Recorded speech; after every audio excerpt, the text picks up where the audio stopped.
March for Gaza কর্মসূচিকে ঘিরে লাখো মানুষের ঢল সোহরাওয়ার্দী উদ্যানে দুপুরের পর গণজমায়েত।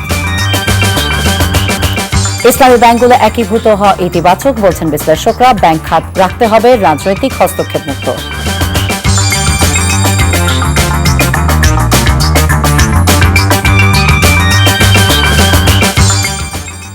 আসসালামু আলাইকুম, ফারজানা নাহিদ জানাচ্ছেন টিভিতে দুপুরের খবর। ক্রাউন সিমেন্ট শিরোনাম দেখছিলেন, নিয়ে যাব পুরো খবরে। ঢাকায় মার্চ ফর গাজা কর্মসূচিতে লাখো মানুষের ঢল নেমেছে। বেলা ৩টায় সোহরাওয়ার্দী উদ্যানে আনুষ্ঠানিকভাবে শুরু হবে গণজমায়েত। তবে ইতোমধ্যেই কানায় কানায় পূর্ণ হয়ে গেছে সোহরাওয়ার্দী উদ্যান। ফিলিস্তিনি জনগণের প্রতি সংহতি এবং ইসরায়েলি গণহত্যার প্রতিবাদে এই কর্মসূচি হাতে নিয়েছে সলিডারিটি ফর ফিলিস্তিন সংগঠন। বিশিষ্ট ইসলামী বক্তা মিজানুর রহমান আজহারি, আস-সুন্নাহ ফাউন্ডেশনের চেয়ারম্যান শেখ আহমদুল্লাহ, বিএনপি, জামায়াত ইসলামী সহ রাজনৈতিক দলের নেতৃবৃন্দ কর্মসূচিতে বক্তব্য রাখবেন।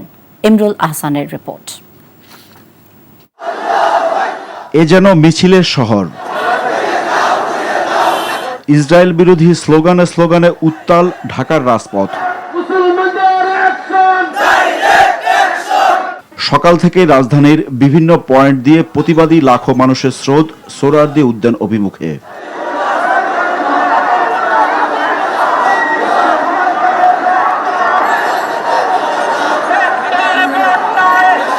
ফিলিস্তিনের পতাকা ও ইসরায়েল বিরোধী নানা প্লাকার্ড নিয়ে তারা হাজির হয়েছেন সোহরাওয়ার্দী উদ্যানে। ফিলিস্তিনি জনগণের প্রতি সংহতি জানানোর পাশাপাশি অবিলম্বে গাজা ও রাফায় ইসরায়েলের গণহত্যা বন্ধের দাবি জানান তারা। এটা এখন আর জেনোসাইড না, এটা এখন ম্যাসাকার হয়ে গেছে। সো আমাদের উচিত আর ঘরে না বসে থেকে যে যার স্থান থেকে রাস্তায় বেরিয়ে যাওয়া। মুসলিম হিসাবে আমাদের মুসলিমের একটা দায়বদ্ধতা আছে, সেই থেকে আমরা ঘরে থাকতে পারি না। কেন নারী হত্যা হচ্ছে, কেন শিশু হত্যা হচ্ছে? আমাদের স্পষ্ট প্রতিবাদ যে আজকে ইসরায়েল গাজাতে যে গণহত্যা চালাচ্ছে, শিশু নারী তাদের উপর যে নির্যাতন চালাচ্ছে, এগুলো বন্ধ হোক। আজকে কোথায় আমাদের সেই জাতিসংঘ যারা এত বড় বড় উদ্ধৃতি দেয়, তারা এখন চুপ কেন?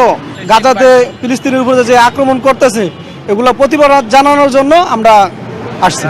ফিলিস্তিনে ইসরায়েলি বর্বরতার প্রতিবাদে সারা বিশ্বেই নিন্দা ও প্রতিবাদের ঝড় বইছে। ফুঁসে উঠেছে বাংলাদেশও। তারই অংশ হিসেবে মার্চ ফর গাজা কর্মসূচি। ব্যতিক্রমী এই গণজমায়েতের উদ্দেশ্য ফিলিস্তিনে ইসরায়েলের আগ্রাসনের বিরুদ্ধে আন্তর্জাতিক জনমত গঠন, ইসরায়েলকে বয়কট এবং নিরীহ মানুষের পাশে দাঁড়াতে বিশ্ববাসীকে সোচ্চার হবার আহ্বান জানান উপস্থিত জনতা। আমরা আশা করছি এই প্রতিবাদের মধ্য দিয়ে সারা বিশ্বব্যাপী একটি নতুন বার্তা যাবে যে বাংলাদেশ সহ গোটা মুসলিম বিশ্ব আজকে ঐক্যবদ্ধ হয়েছে। ইসরায়েলের এই অন্যায্য এবং অন্যায় যে হামলা তারা ফিলিস্তিনিদের উপর রাখছে, এর বিরুদ্ধে আজকে গর্জে উঠেছে। আমরা ফিলিস্তিনের ভাই, আমরা এক মুসলমান আরেক মুসলমানের ভাই। আমরা এই লক্ষ্যে আমরা সমস্ত মুসলিম জাতিদেরকে জানাইতে চাই। বিকেলে মঞ্চ থেকে ফিলিস্তিনের পক্ষে সংহতি জানিয়ে বাংলা, ইংরেজি ও আরবি ভাষায় ঘোষণাপত্র পাঠ করা হবে। ইসরায়েলি স্বার্থ সংশ্লিষ্ট বিভিন্ন বিষয়কে বর্জন নিয়ে শপথ বাক্য পাঠ করা হবে। দোয়া ও মোনাজাতের মধ্য দিয়ে শেষ হবে আয়োজনটি। কর্মসূচিকে কেন্দ্র করে কয়েক স্তরের নিরাপত্তা জোরদার করা হয়েছে রাজধানীর গুরুত্বপূর্ণ পয়েন্টে। Imrul Ahsan, NTV news, Dhaka. দর্শক, মার্চ ফর গাজা কর্মসূচিতে রাজধানীর বাংলা মোটরে আছেন আমাদের সহকর্মী আপেল শাহরিয়ার। আমরা তার সাথে সরাসরি যুক্ত হচ্ছি। আপেল, কর্মসূচিতে যারা এসেছেন তারা কি বলছেন এবং আপনি যেখানে আছেন সেখানকার পরিস্থিতি আমাদেরকে জানাবেন।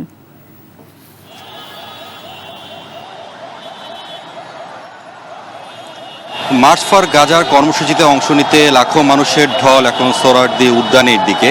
আমি এখন বাংলা মোটর এলাকায় অবস্থান করছি। অর্থাৎ এই কর্মসূচিকে সফল করার জন্য যে কয়টি পয়েন্ট দিয়ে সোহরাওয়ার্দী উদ্যানে যাওয়ার জন্য যে রাস্তা করে দেওয়া হয়েছে, সেটি এই যে বাংলা মোটরের একটি পয়েন্ট। আপনি আমার পেছনে হয়তো বা দেখতে পাচ্ছেন যে মানুষজন সোহরাওয়ার্দীর দিকে রওনা দিয়েছে এবং যাচ্ছে, এবং এখন যান চলাচল কিছুটা সীমিত করা হয়েছে। অর্থাৎ বাংলা মোটর থেকে শাহবাগের দিকের যে পথ, এখানে যান চলাচল করতে দেওয়া হচ্ছে না। যারা এই কর্মসূচিতে অংশ নেওয়ার জন্য আসছেন তারা দেখতে পাচ্ছেন যে পায়ে হেঁটেই তারা রওনা দিয়েছে। আপনি জানতে চেয়েছেন যে যারা এই কর্মসূচিতে অংশ নিচ্ছে তারা কি বলছেন। তারা বেশ কয়েকজনের সঙ্গে আমি কথা বলেছি, তাদের মাঝে ক্ষোভ সঞ্চার হয়েছে। তারা বলছেন যে ফিলিস্তিনে যেভাবে নির্বিচারে মানুষ হত্যা করা হচ্ছে, শিশুদেরকে মারা হচ্ছে, এই বিষয়ে আসলে আরব বিশ্ব নির্বিকার।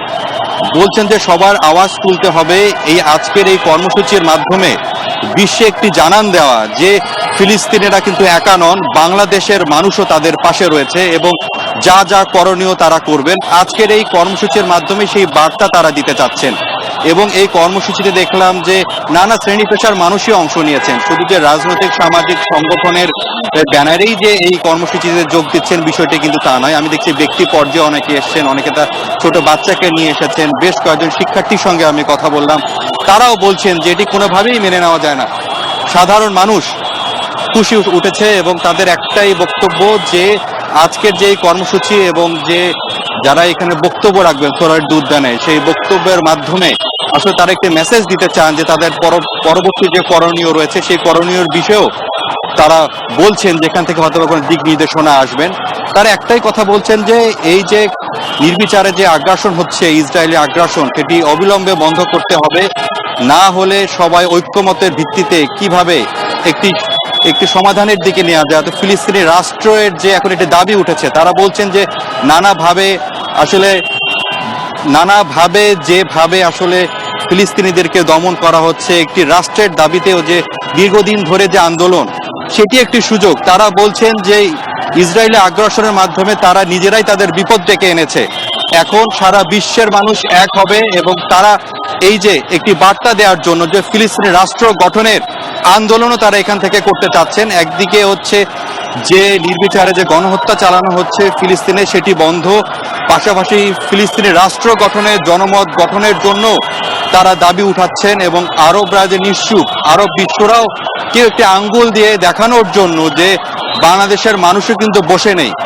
আরব বিশ্ব বসে থাকলেও বাংলাদেশের মানুষ বসে নেই, তারা ফিলিস্তিনের জনগণের পাশে রয়েছেন এবং যত ধরনের দাবি, অর্থাৎ তাদের যে দাবিগুলো রয়েছে সেই দাবিগুলো বাস্তবায়নের জন্য যেসব পদক্ষেপ নেওয়া দরকার বা প্রয়োজন বা যে সিদ্ধান্তগুলি যেটা নেওয়া হবে সবগুলিতে তারা একমত এবং তারা বলছেন কোনোভাবেই এই যে ইসরায়েলি আগ্রাসন মেনে নেওয়া হবে না এবং যেসব দেশ তাদেরকে সহযোগিতা করছে, সহায়তা করছে, তাদের দিকেও কিন্তু আঙ্গুলের তীর ছুড়ে দিচ্ছেন। তারা বলছেন যে তারা কিভাবে যেখানে গণহত্যা করা হচ্ছে ফিলিস্তিনে, সেখানে কিভাবে তারা ইসরায়েলকে সহায়তা দিচ্ছে, মদত দিচ্ছে। অবিলম্বে যেসব দেশ তাদেরকে সহায়তা দিচ্ছে তাদের বিষয়েও যাতে কঠোর ব্যবস্থা নেয়, অর্থাৎ বাংলাদেশ সরকারের প্রতিও তারা একটি শুভেচ্ছা বা আমি যদি বলি যে একটি সহানুভূতি বা ইতিবাচক ভূমিকা রাখছেন। বাংলাদেশ সরকারও কিন্তু পাশে রয়েছেন, তারাও নানাভাবে বলছেন কোনোভাবেই এটি মেনে নেওয়া যায় না এবং বাংলাদেশের সরকারের পক্ষ থেকেও কিন্তু জাতিসংঘে নানা প্রস্তাব দেওয়া হয়েছে, অর্থাৎ ফিলিস্তিনি রাষ্ট্রের যে জনমত গঠন এখন যে সিদ্ধান্ত যেটি নেওয়ার পরিকল্পনা বা যেটি চলমান রয়েছে সেদিকেও তার একাত্মতা ঘোষণা করছেন এবং সাধারণ মানুষ বলছেন যে শুধু যে যুদ্ধের মাধ্যমে যে একটি সমাধান যে একটি যাচ্ছে সেদিকে যাওয়ার পাশাপাশি অর্থাৎ ইসরায়েলি আগ্রাসন, ইসরায়েলি পণ্য বর্জনের একটি ডাক তারা দিচ্ছেন। তারা বলছেন যে বাংলাদেশে যেসব ইসরায়েলি পণ্য আছে সবার যার যার অবস্থান থেকে যতটুকু সামর্থ্য অনুযায়ী এই যে ফিলিস্তিনের প্রতি তাদের যে দাবি, অর্থাৎ তাদের পাশে থাকার এবং ইসরায়েলের বিরুদ্ধে যেভাবে থাকা যায় সেটি তারা বলছেন। ইসরায়েলি পণ্য বয়কটের তারা ডাক দিয়েছেন। তারা বলছেন কোনোভাবে ইসরায়েলি পণ্য তারা কিনবেন না এবং ইসরায়েলকে বিভিন্নভাবে একটি চাপে রাখার জন্য যেসব পদক্ষেপ নেওয়া দরকার সবগুলি তারা নেবেন। আপনি দেখতে পাচ্ছেন যে যারা এই কর্মসূচিতে অংশ নিয়েছেন তারা আছে ফিলিস্তিনের পতাকা হাতে রয়েছে, বাংলাদেশের পতাকা রয়েছে এবং তাদের মাঝে একটাই কথা যে এতদিন ধরে যে ফিলিস্তিনের উপর যে নির্বিচারে গণহত্যা চালানো হচ্ছে কেন এতদিনে সেটি বন্ধ হলো না।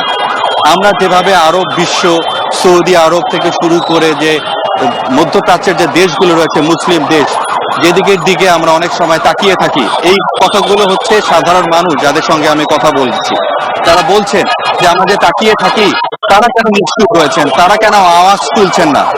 বাংলাদেশের মানুষ এত দূরে থেকেও যদি তারা তাদের প্রতিবাদের ভাষা প্রকাশ করতে পারছেন, তারা এই ফিলিস্তিনিদের পাশে দাঁড়াচ্ছেন, তারা ওই দেশের আশেপাশে থেকেও কেন নিশ্চুপ।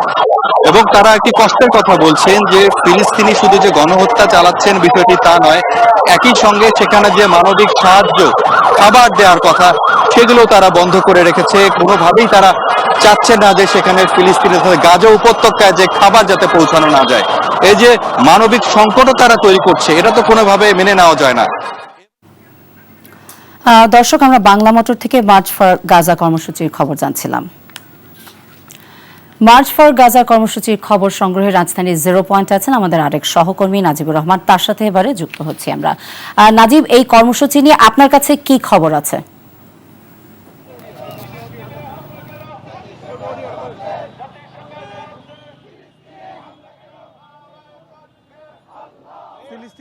রাষ্ট্রের গাজা উপত্যকায় ইসরায়েলি যে হামলা চলছে, সেই হামলার প্রতিবাদে কিন্তু সকাল থেকেই মানুষ এই 0 পয়েন্ট হয়ে সোহরাওয়ার্দী উদ্যানের দিকে যাত্রা করছেন।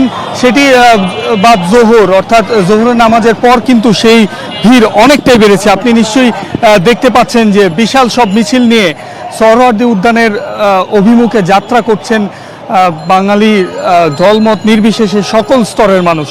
এবং আপনাদেরকে যদি একটু বলে রাখি যে সকাল থেকে আমরা দেখছিলাম যে 0 পয়েন্ট এলাকার চতুর্মুখ থেকে ঢাকা এবং ঢাকার বাইরে বিভিন্ন স্থান থেকে যারা সাধারণ মানুষ রয়েছে বিভিন্ন বয়সী, তারা কিন্তু এখানে জড়ো হয়ে সোহরাওয়ার্দী উদ্যানের পথে যাত্রা করেছেন এবং দুপুর 3টা নাগাদ সেখানে প্রতিবাদী সমাবেশ হওয়ার কথা রয়েছে।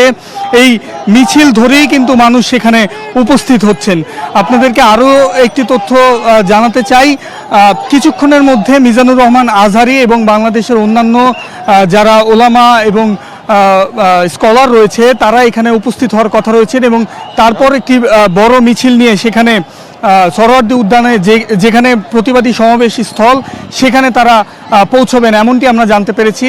সেই সাথে বিএনপির স্থায়ী কমিটির সদস্য সালাউদ্দিন আহমেদও কিছুক্ষণের মধ্যে বিএনপির পক্ষ থেকে একটি মিছিল নিয়ে এখানে এসে সংবাদ মাধ্যমের সাথে কথা বলার কথা রয়েছে। এবং তাছাড়া সাধারণ মানুষের অভিব্যক্তির কথা যদি আপনাদেরকে বলি, গাজায় যে আগ্রাসন ইসরায়েলি বাহিনী চালাচ্ছে সেই আগ্রাসনের বিরুদ্ধে বিশ্বের যে প্রভাবশালী দেশগুলো রয়েছে সেই প্রভাবশালী দেশগুলো যেন ফিলিস্তিনির পক্ষে অবস্থান নেন সে বিষয়ে জোর দিচ্ছেন তারা। সেই সাথে ইসরায়েলি বাহিনীকে কিছুটা চাপে রাখতে তারা এখান থেকে একটি এত বড় একটি প্রতিবাদী সমাবেশ এবং র্যালি তারা এখানে পালন করছেন। এবং বাংলাদেশের এত বড় ফিলিস্তিনির পক্ষে সংহতি জানিয়ে এভাবে এত বড় একটি সমাবেশ কিন্তু এর আগে কখনোই হয়নি। এবং প্যালেস্টাইন সলিডারিটি মুভমেন্ট আশা করছে প্রায় লক্ষাধিক মানুষের সমাগম কিন্তু হতে যাচ্ছে সোহরাওয়ার্দী উদ্যানে এবং সেই লক্ষ্যেই কিন্তু আমরা দেখছি যে বিপুল সংখ্যক মানুষের মিছিল আমরা দেখছি। শুধু মিছিলই নয়, পায়ে হেঁটে যাওয়ার পাশাপাশি বিভিন্ন যানবাহন তারা নিয়ে কিন্তু সমাবেশ স্থলের দিকে তারা যাত্রা করছেন। এবং আমরা তাদের সাথে কথা বলে যেটি তাদের বক্তব্য সেটি হচ্ছে শুধু বিশ্বের অন্যান্য দেশই নয়, বাংলাদেশ থেকেও ফিলিস্তিনির পক্ষে জোর দাবি তুলতে হবে। তাদের যেই দেশ রয়েছে সেই দেশটি যেন স্বাধীন রাষ্ট্র হিসেবে ঘোষণা করে সে বিষয়ে কিন্তু দাবি তোলার ব্যাপারে তারা বলছেন। এবং সেই সাথে জাতিসংঘের ভূমিকা নিয়েও তারা প্রতিবাদ জানিয়েছেন, জাতিসংঘ যেন বিশ্ব মানবতার পক্ষে কথা বলে সে বিষয়ে কিন্তু তারা জোর দাবি আমাদেরকে জানাচ্ছেন। তার পাশাপাশি এই 0 পয়েন্ট এলাকায় কিছুক্ষণের মধ্যে একটি বড় সমাবেশ হতে যাচ্ছে এবং এই সমাবেশ থেকেই কিন্তু সেই সমাবেশ নিয়েই তারা যাবেন সোহরাওয়ার্দী উদ্যানে এবং তারপরে কিন্তু সেখানে একটি বড় সমাবেশ হবে এমনটাই আমরা জানতে পারছি। তো এই ছিল আমার কাছে সর্বশেষ। আমরা 0 পয়েন্ট এলাকা থেকে জানছিলাম মার্চ ফর গাজা কর্মসূচির খবর। দর্শক, আমরা আবারও মার্চ ফর গাজা কর্মসূচির খবর জানতে যাচ্ছি এবং এবারে যাচ্ছি আমরা সোহরাওয়ার্দী উদ্যানে। আমাদের সাথে যুক্ত হবেন আরেক সহকর্মী নিয়ামুল আজিজ সাদেক। সাদেক, আপনি শুনতে পাচ্ছেন আশা করি। আমরা জানি 3টায় কর্মসূচিটি শুরু হবে এবং ইতোমধ্যেই সোহরাওয়ার্দী উদ্যানে জনতার ঢল নেমেছে। আপনার কাছে আর কি খবর আছে? খতিব এখানে তিনি একটি ঘোষণাপত্র পাঠ করবেন যেটি সম্মিলিতভাবে আন্তর্জাতিকভাবে জানানো হবে। বাংলাদেশের যে সংহতির যে অংশটি, বাংলাদেশের যে মানুষের যে কথাগুলো সেই কথাগুলো একটি ঘোষণাপত্র আকারে পাঠ করা হবে। সেই বিষয়টি আসলে এই আয়োজনের মূল লক্ষ্য। এখানে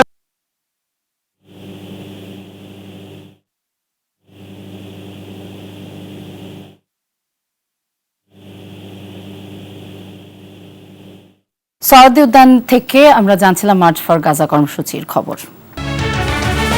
মার্চ ফর গাজা কর্মসূচিকে ঘিরে লাখো মানুষের ঢল সোহরাওয়ার্দী উদ্যানে, দুপুরের পর গণজমায়েত। ইসলামী ব্যাংকগুলো একীভূত হওয়া ইতিবাচক বলছেন বিশ্লেষকরা। ব্যাংক খাত রাখতে হবে রাজনৈতিক হস্তক্ষেপ মুক্ত।